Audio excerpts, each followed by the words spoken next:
Occupy DC's term in McPherson Square has already expired as of noon on Monday. Now anyone who sleeps overnight there could be prosecuted for violating the law. These people are not violent people. They simply are making a statement about justice and about their rights. And it deals with education. It deals with employment. It deals with the health care. It deals with folk not having enough money to live in places. A House Oversight Subcommittee, run predominantly by Republicans, held a hearing last week questioning why Occupy protesters have been allowed to camp for months on federal land, despite laws in the books disallowing them from doing so.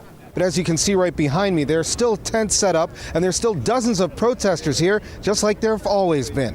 The encampment seems somewhat on edge. Over the weekend, one of their members was tased. Some of the video was caught on camera. And he got tased for doing nothing, for voicing his opinion, for yelling. Yeah, was he a quote-unquote aggressive yelling and throwing things in the air? Yeah, I can see how people are like, oh my God, but he's not the one with the weapons.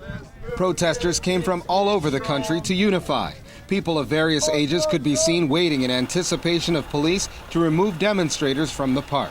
As a handful of police monitor the events here at Occupy DC throughout the day, protesters have decided to erect a giant tent. As you can see right behind me, it's called the Tent of Dreams. A giant tarp is covering the main statue here in McPherson Square Park.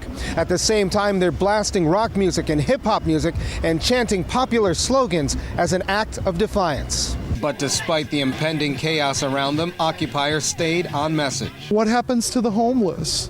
These guidelines, what happens to the homeless that were in this park before? Does that mean that they're camping?